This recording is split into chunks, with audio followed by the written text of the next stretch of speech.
दोस्तों, यतीन्द्र मिश्र ने शहनाई वादक बिस्मिल्लाह खां के जीवन को उकेरा है। बिस्मिल्लाह खां साहब का जन्म बिहार के डुमराव गांव में हुआ था।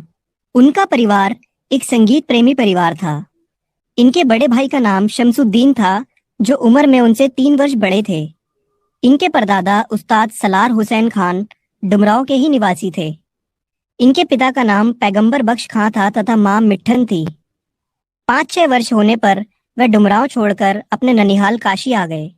वहां उनके मामा सादिक हुसैन और अली बख्श तथा नाना रहते थे, जो कि जाने माने शहनाई वादक थे।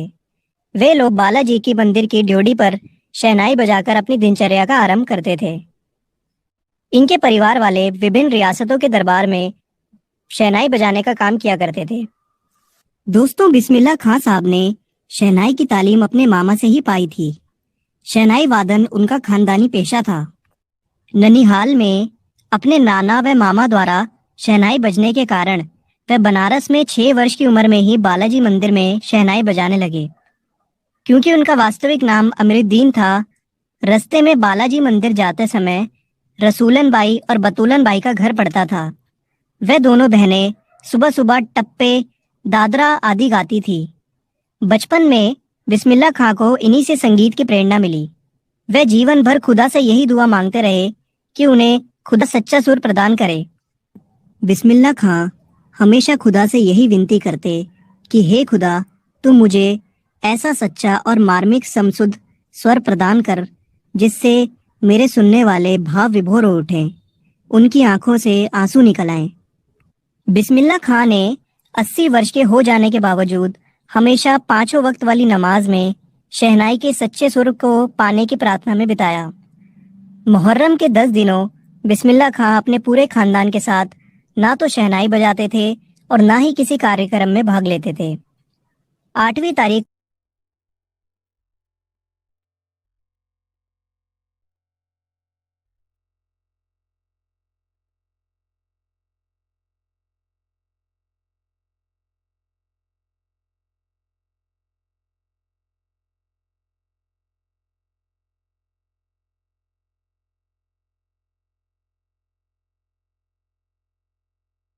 से फातमान की 8 किलोमीटर की दूरी तक भीगी आंखों से नोहा बजाकर निकलते हुए सबकी आंखों को भिगो देते।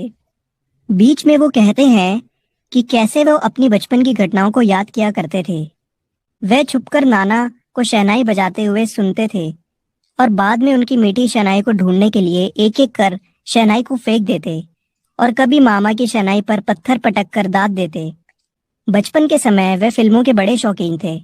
उस समय 3rd क्लास का टिकट 6 पैसे का मिलता था, जिसे पूरा करने के लिए वो 2 पैसे मामा से, 2 पैसे मौसी से और 2 पैसे नाना से लेते थे। फिर बाद में घंटों लाइन में लगकर टिकट खरीदते थे।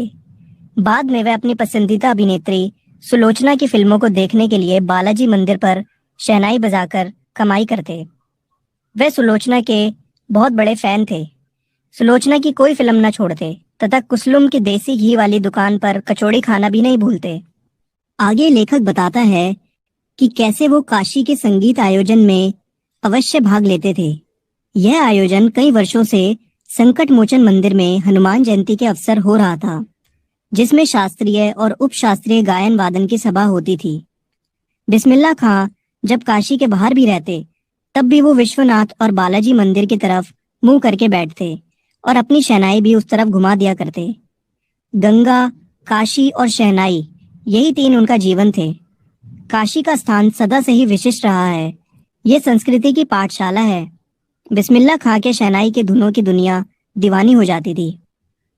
दोस्तों, बीच में लेखक यह बताता है कि काशी से पुरानी परंपराएं लुप्त हो रही हैं। मलाई बर्फ, संगीत, साहित्य और अदब की बहुत सारी परंपरा लुप्त हो रही हैं। एक सच्चे साधक और सामायिक व्यक्तित्व की भांति बिस्मिल्लाह खां को इन सब की कमी खलती है। दोस्तों, वो मुसलमान होते हुए भी काशी विश्वनाथ और बालाजी मंदिर के प्रति अपार श्रद्धा रखते थे। इस प्रकार वह भारत के सामायिक संस्कृति के प्रतीक बन गए थे। बिस्मिल्लाह खां हमेशा से दोनों कौमों की एकता और भाईचारे को साथ रखने की प्रेरणा देते रहे। 90 वर्ष की उम्र में 21 अगस्त 2006 को उन्होंने दुनिया से विदा ले ली। वह भारत रत्न, अनेक विश्वविद्यालयों की मानद उपाधियां व संगीत नाटक अकादमी पुरस्कार तथा पद्म विभूषण जैसे पुरस्कारों से सम्मानित थे। लेकिन इतनी उपाधियां पाने के बाद भी उनके अंदर अहम यानी उनके अंदर अहंकार बिल्कुल भी नहीं था। हमेशा से ही वो एक सादगी पसंद इंसान बने रहे। वह जहां एक तरफ अपने धर्म, उनके मन में आदर का भाव भी था। वह पांचों वक्त नमाज भी पढ़ते थे, तो काशी विश्वनाथ और बालाजी के मंदिर की तरफ मुंह करके शहनाई भी बजाते थे। इस पाठ के माध्यम से लेखक ने उनके जीवन के हर छोटे बड़े पल को कैद करके हमारे सामने लाने का प्रयास किया है। उन्होंने उनकी रुचियों, उनके अंतर्मन की बातें, संगीत की साधना और लगन का संवेदनशील भाषा में व्यक्त किया है। उन्होंने बताया है कि खां साहब ने शहनाई को मात्र वाद्य यंत्र न मानकर साधना के रूप में लिया। 80 वर्ष की उम्र में हो जाने के बावजूद भी उन्होंने अपनी साधना को जारी रखा। बिस्मिल्लाह खां के चरित्र के उस पक्ष को उजागर किया जिससे हर कोई अछूता था। तो उम्मीद है दोस्तों, आपको ये एक्सप्लेनेशन समझ में आ गया होगा। आपसे मिलेंगे अगली वीडियो में। तब तक के लिए